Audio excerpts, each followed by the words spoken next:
You are listening to Keep Canada Weird, a weekly weird news roundup by the Nighttime Podcast. Hello, listeners, and welcome to the weekly Keep Canada Weird discussion series. If you are new here, my name is Jordan Bonaparte, and in Keep Canada Weird, my pal Aaron Airport and I seek out and explore all the offbeat news stories that played out across Canada over the past week. In tonight's episode, which was recorded on the 25th of June 2024, Aaron and I try to navigate the bad map that was recently distributed by an Ottawa Member of Parliament. We're going to rage against the robots being deployed in some federal buildings. We'll discuss a deer attack in Alberta, and then we'll wonder how a Toronto psychic managed to convince someone to give them their life savings in exchange for some glass jars from the dollar store. So this one gets weird. Let's get into it. Handsome Aaron Airport, how are you? What's new? Any complaints? Well, things are very busy. Work is extremely busy right now. Oh, pushing pencils, right? You have one of those jobs where you just push pencils? Well, I prefer to call it counting beans. I count beans. So. Okay, good. Yeah. So there's a lot of beans lately that need to be counted. So I've been very busy counting beans. Okay. Anything to say about... I'm going to give you a list of topics and you can just riff. There's been a big hockey game in Canada since we last spoke. We had a heat wave, which I think we complained about last week that it was coming. That happened. You have a great cat, Ken Tiggs. Any of those topics you got anything to say about? The hockey games I did not watch. I kept my eye on them, but I did not watch them. The heat, I very much enjoyed. I got to the beach. I did some swimming. Really? It was awesome. Yeah. Cool. Why are you so surprised by that? Well, because it's like, yeah, the weather was hot, but we're in the east coast of Canada. Like a couple hot days doesn't make the water warm. I imagine it was freezing there. No, the water was beautiful. Really? Beautiful. Felt like early August water. Wow. Pretty great. I took my shirt off at the beach. I paraded around. Mm-hmm. I let the other beach goers see my body.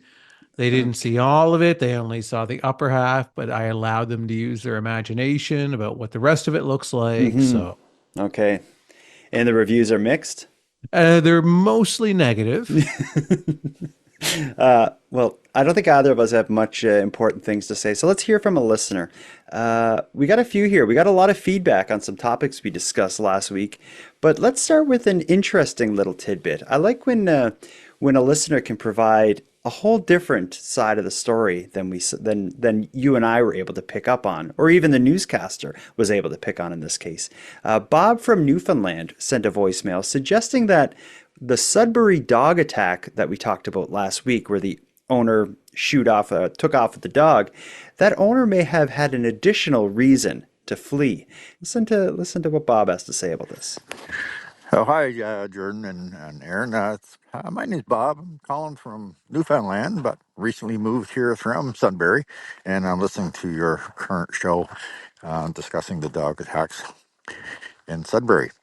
Another thing that you didn't mention that might be a factor in the owner of the pit bull or pit bull-like dog is that they're actually illegal to be owned in Ontario. So another reason why she wouldn't want to be caught. Anyways, I thought I'd let you know that was fact too. Have a great day. Bye for now. I had no idea about this. I'm surprised that's not a bigger controversy. I find people are really sensitive about the different breeds of dogs and all this stuff. I'm surprised Ontario was able to pass a bylaw banning. There's a list of breeds, but I look at them all and I'm like, they're all kind of pit bull like dogs. They're completely banned. Yeah, and people are sensitive to it. I know there are people who, people who are more up on the subject than I am that will go off on it and talk about how pit pit bulls are fine and all of these things. It's the owners, and and that's kind of what I say usually. It's Yeah. not the dog, it's the owner. Is usually where my opinion falls. But But a little background on the Ontario pit bull ban, because I did read up on it. They banned pit bulls in 2005 after a high-profile attack. Two of them attacked a man in Toronto. The main reason there are so many pit bulls still in Ontario is the enforcement of that bylaw is almost nil. Of course, there's like illegal breeding happening, as well as if someone moves to Ontario and they already have a pit bull, it's not like they stop you at the border to Ontario and search your car for contraband pit bulls. What they do in that province, if they do find a pit bull, it can be shipped out of the province, it can be turned over to a research facility, or it can be euthanized. The second two options are weird. Would you rather be euthanized or turned over to a research facility if you were a living thing? I would want to meet the owners of the facility before I agreed to be turned over to them. Mhm. And I would want to know specifics about the type of research they'll be engaging in Mhm. using me. Mhm. And then I will decide between death and hanging out in a lab. Mhm. I was excited to get that voicemail because I learned something about Ontario and the pit bull ban, and it's also a side of the story that in the articles we read, the news piece we watched, in our discussion, we never considered the Ontario pit bull ban. So, Bob, thank you for the educational moment here on Keep Canada Weird. The rest of the show isn't going to have much education. We're going to be focusing on the weird. So let's get into it. Yeah. Do you want to talk about a psychic scammer, robots, an MP and a member of parliament in Ottawa who did something stupid, or should we jump right into a deer invasion? Where do you want to start with this? Well, I already know what my least favorite story is. So, Oh, do we want to start the show with my least favorite story, or should we put that in the middle of the show? I think we I should put it in the middle. yeah, I agree. And so I think let's start off with the AI is ruining everything story. Really? Okay, I was thinking that was going to be your least favorite because Really? you're kind of like an office dweller, so I thought maybe this would scare you because I don't dwell anywhere. I exist and I contribute. Dwelling to me sounds like someone who is just sitting there doing nothing, sucking all of the resources in of the spot that they're dwelling in and not giving anything well, back. They're just dwelling and existing and sucking. I struck a nerve with that. As you know, Aaron, we live in a time of rapid change, and technology is moving even quicker than the world around us. While we've all been worrying about artificial intelligence and deepfake pornography, employees of some Canadian federal buildings want us to be aware of another existential threat: the robots that are roaming some federal buildings in Canada. Well, Graham, the device is called Verbrix. It's been used in at least 3 federal office buildings this year, and CTV News is told that it collects specific data around workplace safety, but there's concerns around privacy. Federal workers have seen this robot roaming around the workplace. Members find it intrusive, quite demoralizing, because they have a robot that's, first of all, in their work area, that's doing the work that they are more than capable of doing.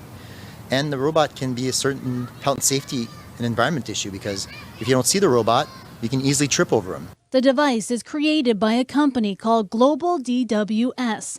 The owner says they focus on workplace health and safety. It's been very helpful in identifying and pointing out any readings from temperature, humidity, and air quality, and different indoor air gases. Yeah, so there's a robot in the PDP-4, which is... But the robot has a camera, and the union is concerned about surveillance of employees. The company says it doesn't store images and can't identify people. It was used in at least 3 federal office buildings during the month of March.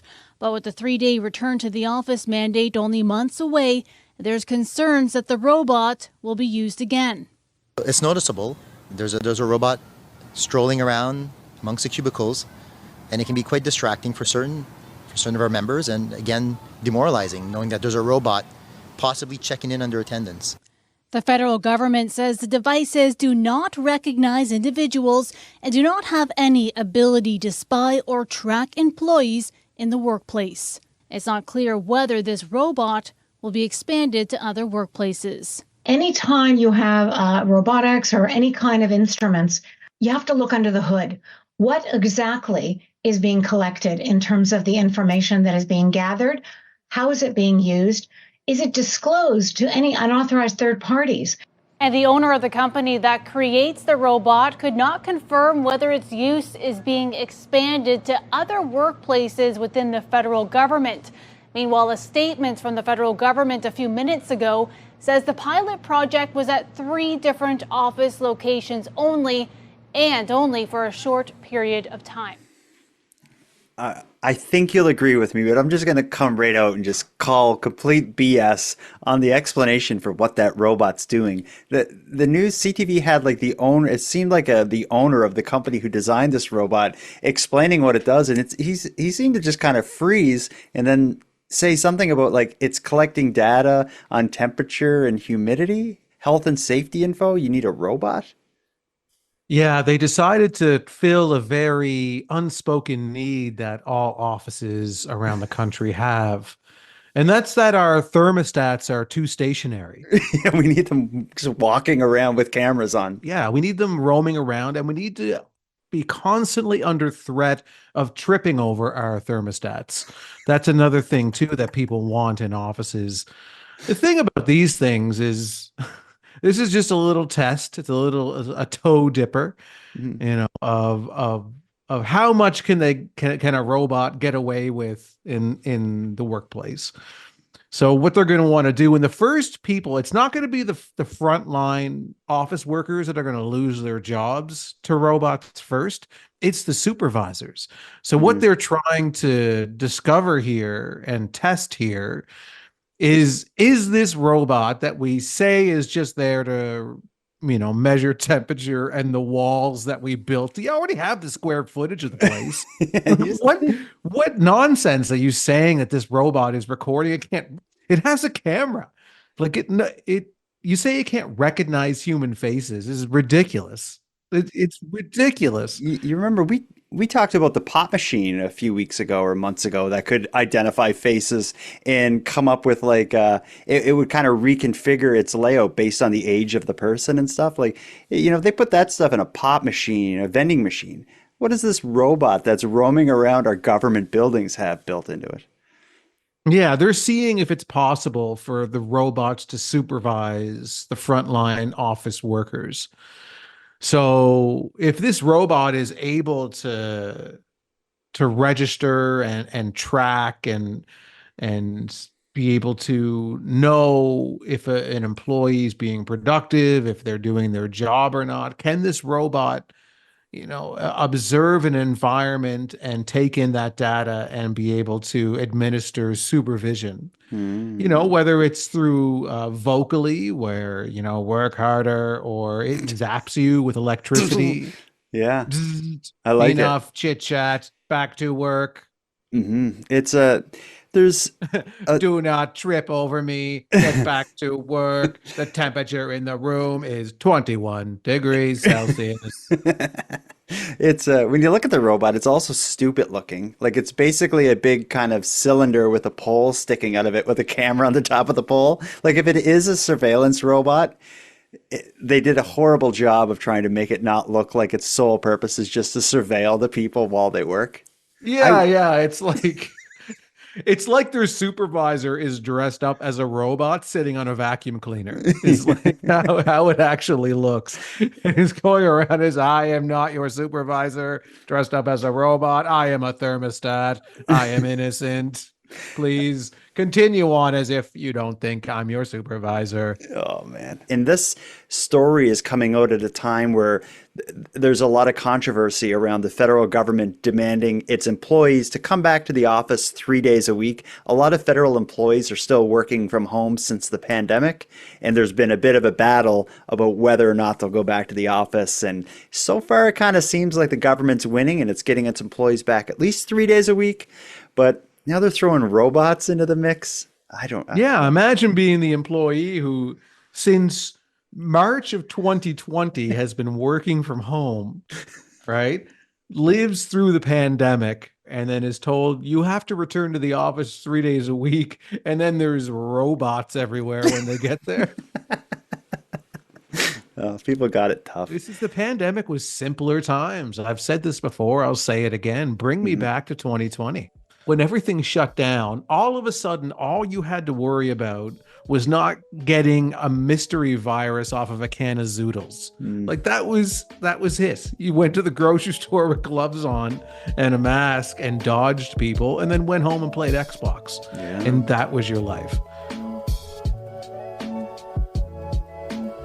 I got something for you, and I really need you to put on your investigation, or at least like your logic and reason cap.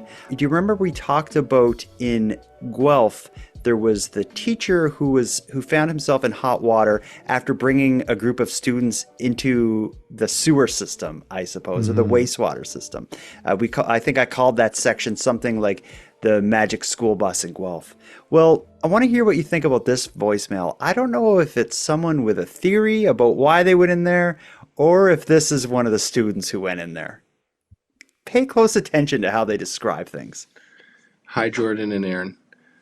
I'm calling about the manhole cover story. I agree that this article is very short and leaves a lot to be guessed. It's very vague. So my theory is that they started at the tunnel entrance near the skate park. Actually more close to the soccer fields by the river. Right? So this tunnel drains the stormwater to the river. And this tunnel goes underneath the highway and then up into the city. And I had a teacher that brought our class to this tunnel, and we looked around inside. We didn't go too far, but honestly, I don't think it's that weird. Yeah, there are tunnels under Guelph. That's just separate from this stormwater thing. There are like secret tunnels under Guelph. There are secret tunnels under the University of Guelph. There are tunnels that lead from some of the restaurants downtown Guelph to, this is a rumor, this part, to the Church of Our Lady, and then they're rumored to have been dug by the mafia. Don't shoot the messenger, but this is a thing.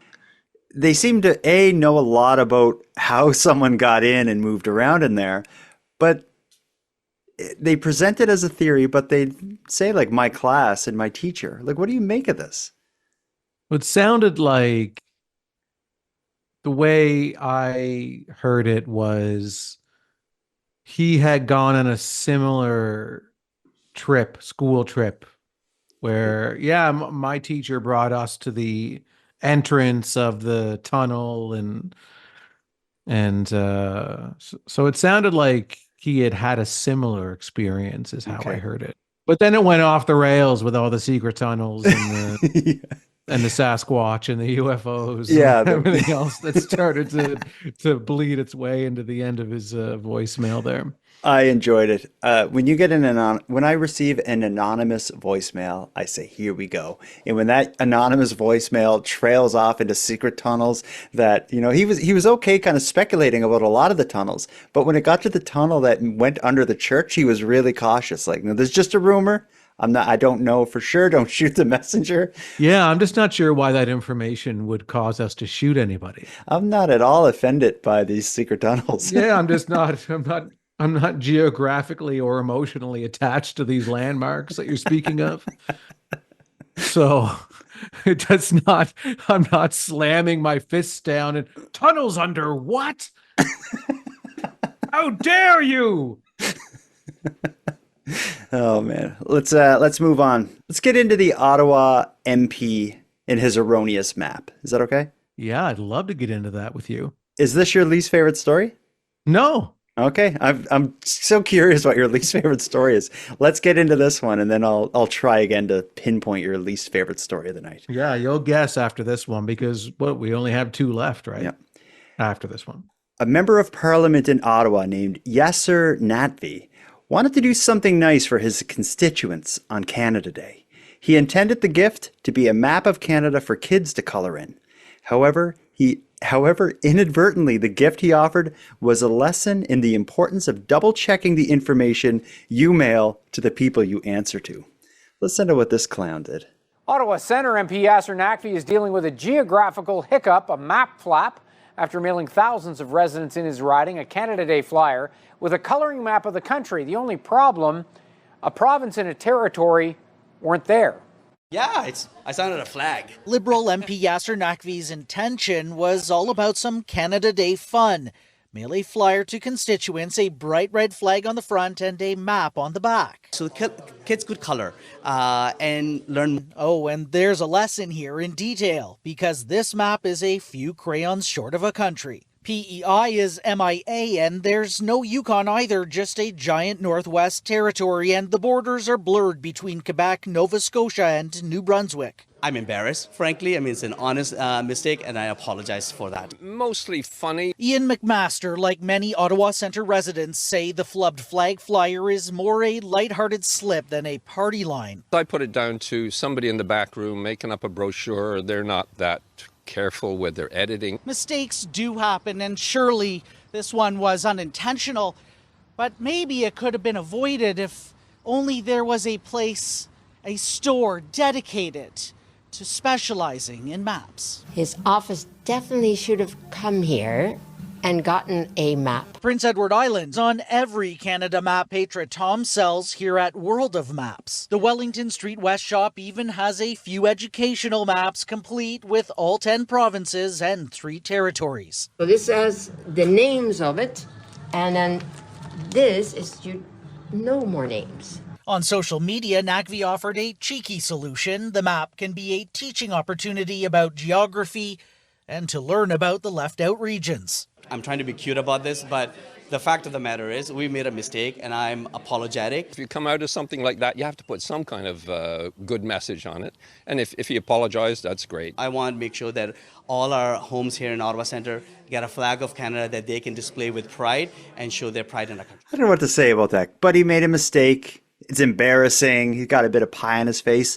But I think as far as the damage control, I think he's handling it really well. He's taking it all in stride, apologetic as well as a kind of lighthearted take on it. Mm-hmm. Yeah, and nobody's praising him for getting most of the provinces and territories on the map. Yeah, give him a break. Like, that's the thing, is he got most of them. Yeah, and I'm not going to criticize this guy because my geography is horrible. Whatever map I would put together would be far worse than missing a couple provinces and merging all the territories together. But it's just, it's funny because it's a politician. He's a member of parliament. And how does that slip through? I'm sure it wasn't him sitting down, organizing all this and sending it out. It's just some lackey behind him. No, it was his summer student. That's probably it, eh? That's 100% who did that. Was a summer student. They put it together. They made the mistake. He may have had the issue of not sitting down with the coloring map and making sure PEI is there. Just would have assumed, I asked them to make me a map of Canada that kids can color, and I assumed all of Canada was going to be on that map. Mm-hmm. But it wasn't. So he learned a lesson in, maybe he needs a robot to be in his office to be zapping any employees who forget PEI. I think Buddy just needs a wake-up call in terms of like his delegation tasks or activities, because it's just it's not a huge mistake. No one's going to die over this, but a lot of people are laughing at this MP, and it's, that's not good to be the laughing stock of the country for a day.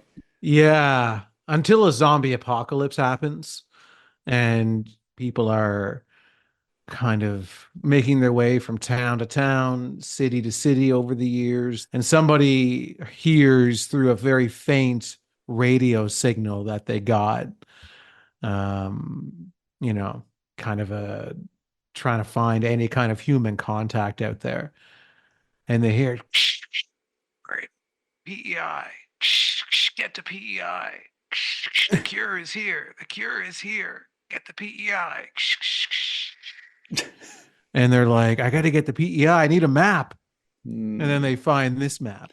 But I find the real bad guys in this story are those pretentious map store owners. Do you find? I don't know. The news went to them. They didn't throw themselves into the story. They just happened to own a huge store called the World of Maps, which is the worst store ever. The worst name for a map store. They just call it the Map of Maps. I don't know if they were pretentious because they also had a product that was like the far superior version of what this guy was trying to send out to his constituents. On one side of the paper was the map of Canada and everything was labeled.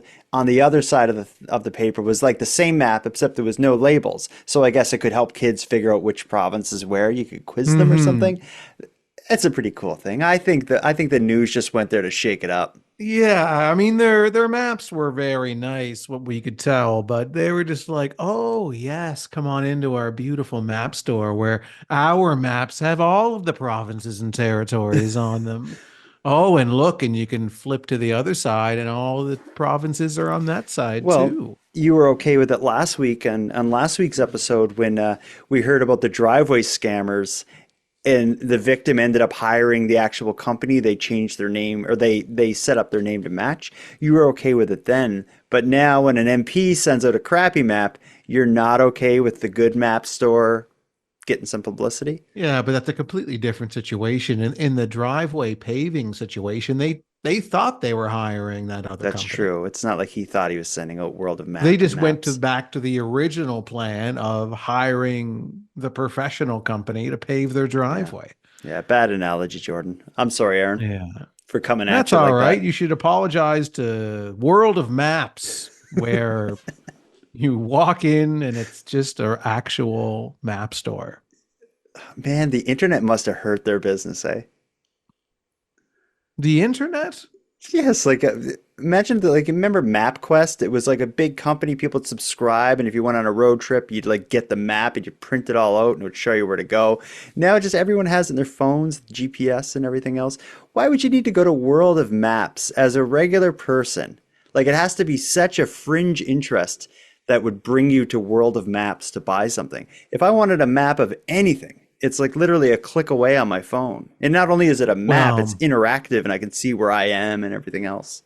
I think maps that you would purchase, not to defend World of Maps and their snooty directional pieces of silks and fabrics and whatever else they sell there.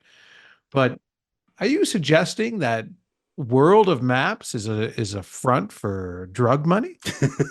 I never thought of that, but I'm surprised they made it's hard to run a business in this day and age. I think it'd be especially hard to run a business selling maps. You know, I was just kind of poking a little fun at the owners and how ridiculous I thought they were, but you want the business to go down. You want them to lose their livelihood. I'm cool with them being open. I just think I'm just shocked that there's a market for it. Yeah, well, very rarely do we disagree to the point of like gridlock in our conversation. We're not going to agree.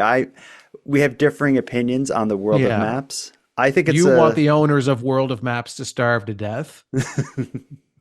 And I want people to be satisfied with the map that's missing PEI because that's so hard to color anyway. It's too small. Seriously, yeah. That I agree with. Let's move on my endless quest to find Aaron's least favorite story of the night. There's one that is my favorite, and I'm kind of tempted to save it for last. So let's just say we talk about a lot of animal stories. If animals attack people in Canada and it makes it onto the news, we will cover it here. And it's happened. We'll call this segment Deer Invasion, Alberta. A Lethbridge, Alberta woman is raising the alarm about aggressive deer invading the community after a vicious attack left her dog Henry severely injured. Before I play the news clip, is this your least favorite story? Yes, it is. Okay. My least favorite story. That's how we set it up. Here comes Aaron's least favorite story. Yeah. Here you go. Known for its beautiful heritage homes and canopies of trees, the South Side is the perfect environment for a leisurely stroll. But lately, aggressive deer are disrupting the peace. On Monday, Julie Dimert was walking her 10-year-old dog Henry. It quickly turned into a nightmare when she noticed a deer following them along 8th Avenue South. My dog was running just ahead of me, like he's on a leash and just ahead of me, but he was nervous too, like his ears were down and his tail was down, and we were both kind of jogging along. And then all of a sudden the deer was just right behind me, like it just kind of overtook us. Dimert says she tried to divert the doe by waving her arms and shouting. It just wouldn't stop coming. The deer knocked Henry onto his side and pounced onto the dog's abdomen with its sharp front hooves. It was just chaos, and I was screaming like crazy, like for help, and I just didn't know what to do. Some people passing by stopped and ushered Dimert and Henry into their vehicle. But the damage was done, leaving Dimert with a $1,300 vet bill and Henry with a laceration longer than the vet's hand. Alberta Fish and Wildlife were notified, but there's no word on if they plan to track down the aggressive deer. The city of Lethbridge recently posted an advisory on social media asking residents to give deer space as it's currently fawning season. Dimert says she wants to share her story to warn people to be careful and aware of their surroundings if they go for a walk. It'll be a long time before I venture out with Henry in this neighborhood again. So I've listened to that clip a couple times. I've read about this story tonight. I think this is an important story to talk about. What do you have against Henry, its owner, aggressive deer? No, I'm nothing against Henry or the owner or even the aggressive deer. I have nothing against. I don't like stories that like talk about or show dogs or cats getting injured or hurt or killed, or I just don't like those stories. I think this is this our second or third week in a row we have dogs getting attacked? Yeah. I think once in a while I can stomach it, but it's been a few recently, and yeah, I'm starting to really dislike these stories for that reason. Not because they're not worth talking about. It's just for my own selfish reasons. I just hate, like last week, the story about the dog attacking the other dog. I was like, I can't watch this. I don't like that. Mm-hmm.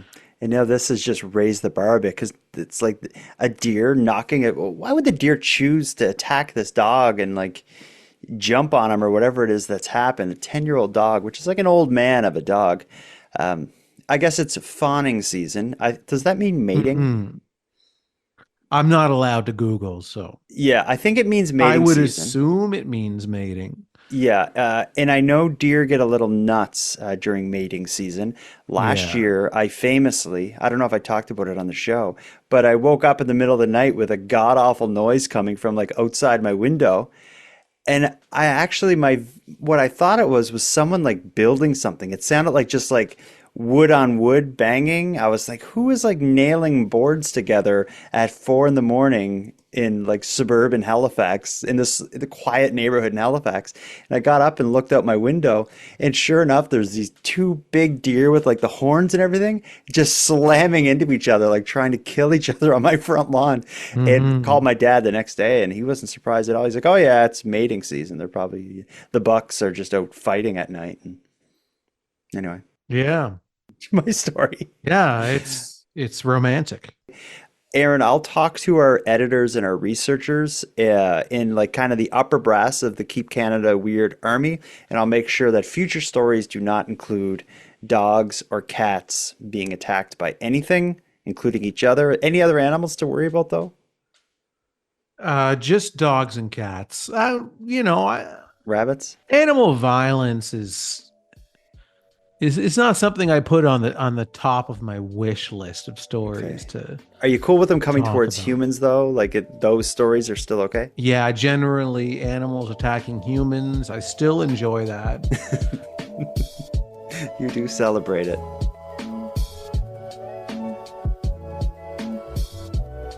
Let's get into our last story of the night, and I don't know. I think we may have saved the best for last. This story, I believe, was drummed up by the Keep Canada Weird gods to encompass so many of the things that we both enjoy.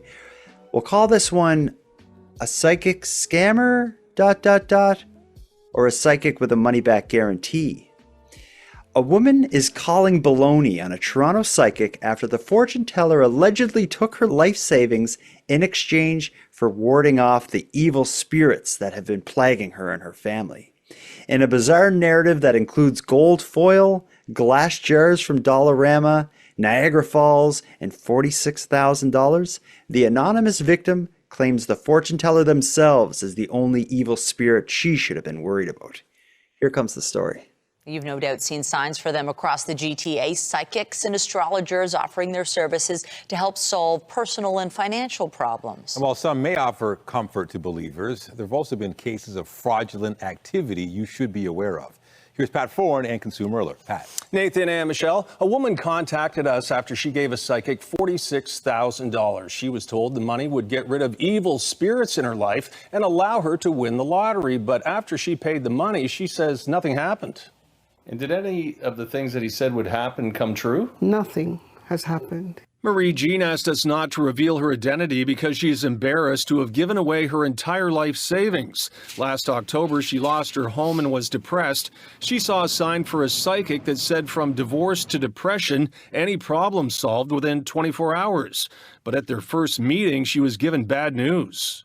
He said, well, if you don't do what I tell you, your life could be in danger and your sons could lose their lives. The psychic told her to get rid of evil spirits would cost her $10,000. We have to deal with this black magic right away, or else something bad is going to happen. But after Marie Jean paid that money, he said he needed more because the evil spirits were too strong. She gave him a total of $46,000 and was told to get jars from a dollar store so they could be captured in a ritual. They're going to have to be caught in these jars and captured and taken to Niagara Falls to be killed. After that, she was told her life would be wonderful and this piece of foil in a frame would protect her. I'm going to be the recipient of the biggest lotto, biggest jackpot. I'm going to have a home by the lake. But then she was told the evil spirits came back and it would cost another $20,000. At that point, she felt duped. Marie Jean says it was this business in Scarborough on Kingston Road near Morningside Avenue where she gave a man named Mahadev the money. When we went to the door, it was locked, so we called the number. She gave you $46,000 to get rid of some evil spirits. Your door's locked, but we'd love to come in and talk to you if we can. How do you feel about this? I feel terrible. I feel embarrassed and disgusted. Later in a call to CTV News, a man who identified himself as Mahadev claimed he had no idea who Marie Jean was and said he never took her money. First of all, about whom you're talking, I don't understand. And who is that lady, I don't know. But days later, the psychic returned all $46,000. After 6 months of trying, Marie Jean was relieved to get her money back. Thank you. I'm so happy. If it was not for your intervention, I would not have been given back that money. Thank you, Pat. Thank you, Pat, for it. Thank you, CTV. Thank you. And police have issued warnings in the past to be careful of psychics who claim they can solve your problems if you give them large amounts of money. They may claim the funds are needed for rituals to remove curses, evil spirits, and black magic. That whole story just gets me. I don't know where to start with it. The whole thing is insane. I have to give the psychic credit, though, for coming up with an insane, with an elaborate story that involved, the gold foil, get the jars from Dollarama, we're going to get the evil spirits and throw them in Niagara Falls and kill them. I just need more money. Who would fall for this? Or the evil spirits were too strong, turns out. It costs even more money. Yeah, it's going to cost even more for you to go to Dollarama and get jars and put the evil spirits in jars. Before we go any further, I should clarify or have some type of an obvious statement here, but I would like to state for the record before we continue that I'm glad she got her money back. Mm-hmm. And I do not encourage or condone anyone trying to scam people out of money, promising things that will never happen. So that being said, the fact that she fell for this blows my mind. Yeah, she doesn't seem like she's great with money. If somebody is a fortune teller and a legitimate, I'm not going to sit here and try to debate or try to decide or whatever if this skill is possible to be a fortune teller or some type of someone who can see into the future or whatever, read minds, whatever it is that they're doing. We're not going to debate that. Okay. Let's just assume that for the purposes of this story that is somewhat possible. Okay. We'll draw a firm line on it being somewhat possible. Yeah. There maybe there are some people out there that can do that. Okay. Sure. Okay. Having said that, if you can do it, do you think you'd end up in a dumpy mini mart, mini mall type? Yeah. If you could solve, like, in the way the advertisement looked on the front, it was like, marriage troubles, financial troubles, health troubles, any problem solved within 24 hours. If you are capable of doing that, I think you'd have a different. You think you'd be in a mini mall in Scarborough, Ontario. But the fact that what I find surprising too is that in one breath, I kind of, made fun of the fact that he was in a mini mall in Scarborough with this business, so you shouldn't trust him. But there's enough people that do trust him that allow him to pay rent in a mini mall in Scarborough. That's true. Yeah. I'm also thinking of the legal aspect of it. It is a sort of verbal contract where he's telling her, this is going to happen. I can do this for you. If it did go to a court, I guess it would be for like breach of contract or something. And if he has advertising outside saying like, I can solve any problem in 24 hours, it's he's kind of asking for it. If he got taken to court though, like I think a good lawyer could get him off. Yeah, that would be a wild court case though, eh? Yeah, because again, it would just be, I'm sure he's got some kind of but he gave the money back though at the end of the day. Yeah, I'm surprised he held on to it. No, he must have. I don't know. Like that is confusing. Like for him to be in such a dumpy little spot. And you would think when he got that $46,000, he would have immediately spent it. Mm-hmm. But he didn't. He held on to it. Like left town. No, he didn't leave town. But he could have though. Like with 46 grand, could have I'm sure left is a town. lot. Yeah, but 46 grand. I mean, that wouldn't encourage me to leave town because I'm going to burn through 46 grand on the road very quickly. Yeah, that's true. Yeah. So I don't know. There's more to this guy than we're learning in this news story. I think it's pretty fascinating. It's very confusing because how many other people has he scammed where he didn't give the money back? So maybe the 46,000 really means nothing to him. Mm-hmm. I don't know. Yeah, that part is left unsolved. It's a wild story. What goes on in those psychic, like little fortune teller shops, is a mystery to me. I've never been in one, but it's like they're always kind of dark and seedy and weird neighborhoods. I can only imagine there's a lot of odd stuff going on inside those. But I will say, like you've made a big point of walking a delicate line between believer and non-believer in mediumship and the psychic abilities. I will say that my grandmother, she could read tea leaves, and I'm a believer in it. She reads my palm. My grandmother, she's still alive today. When I see her, even now, she'll often grab my hand and she just looks at the lines in your palm, like she can like look at it, and all the different lines mean different things. And she's a hardcore believer, and I love my grandmother, so I believe too.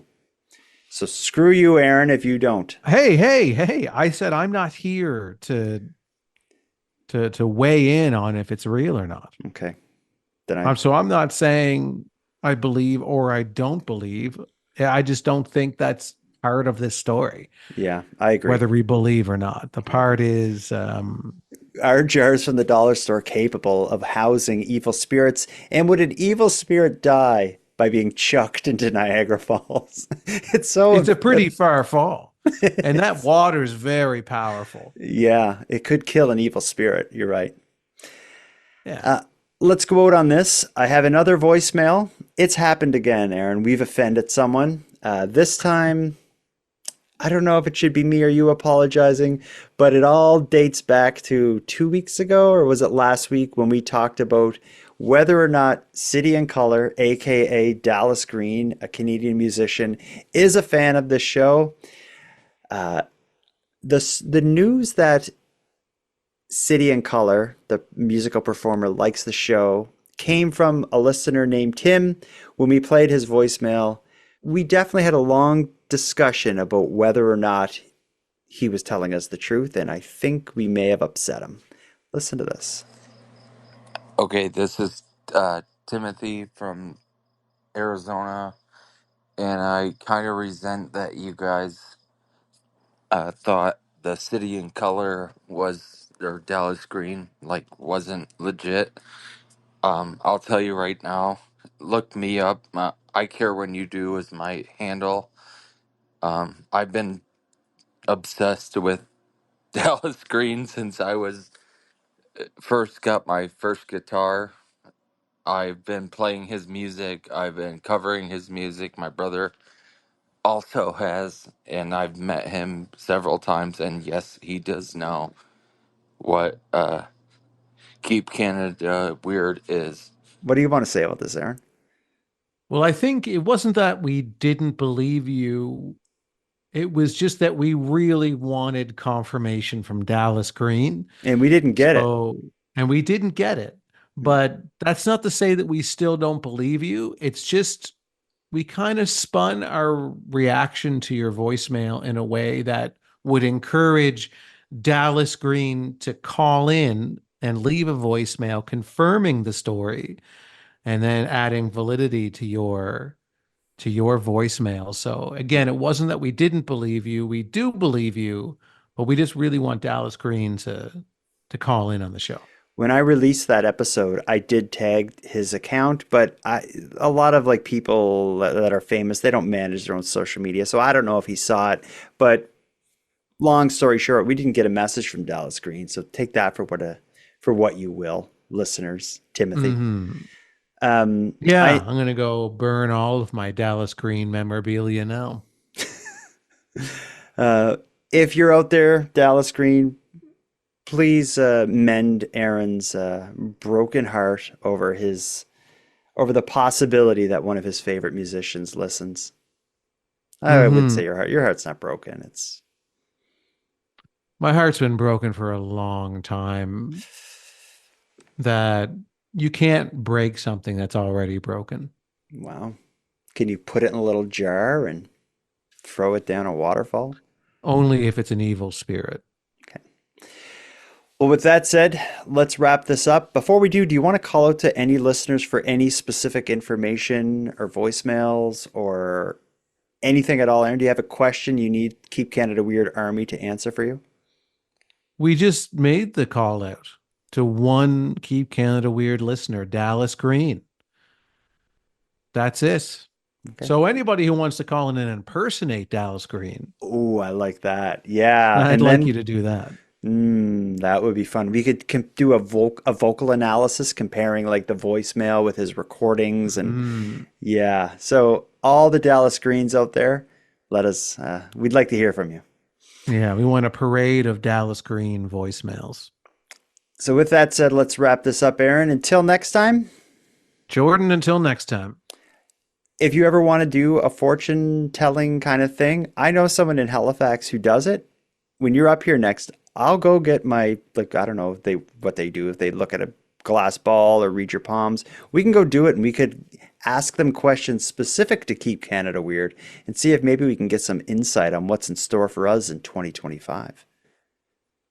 Yeah, maybe. I think until next time, I think you and I should open a present reading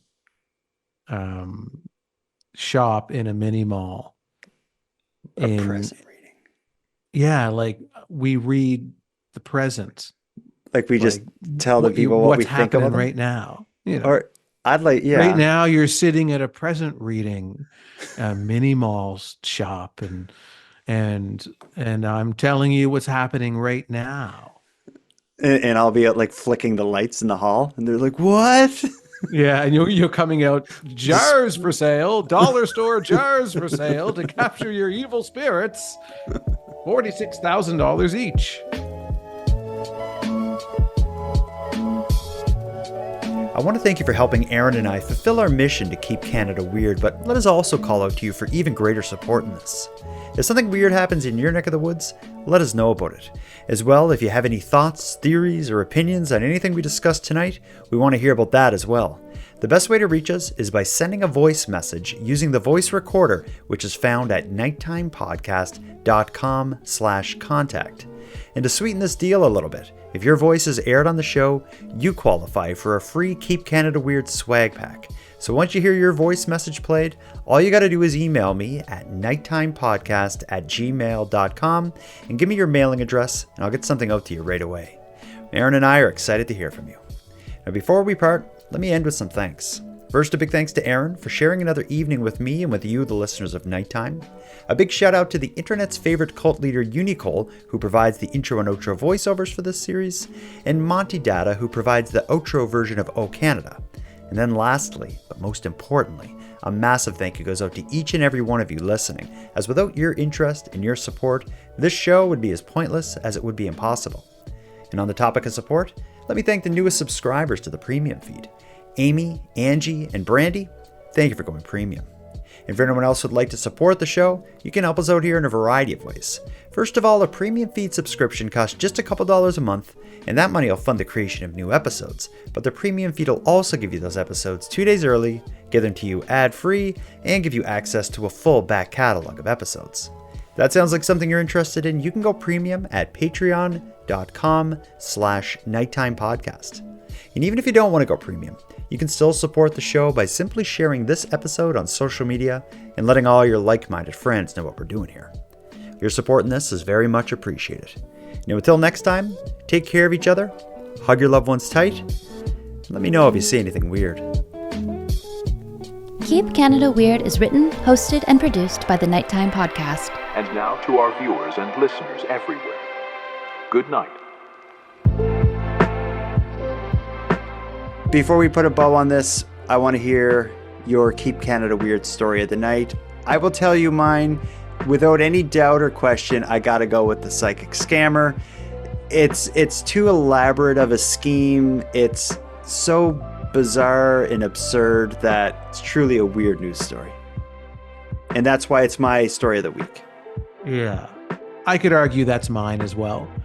But just for the sake of argument, I'm going to say the robots in the office story is my favorite, because I do love the idea of a completely already defeated office worker being forced to return to the office, and then they immediately get surrounded by robots as soon as they walk in the front door. Yeah. And the robot just carries them away and you never see him again. No, I just like, and everybody's gaslighting, like, no, that robot's like, it's not monitoring anything. It just has a camera because it uses that to read the temperature.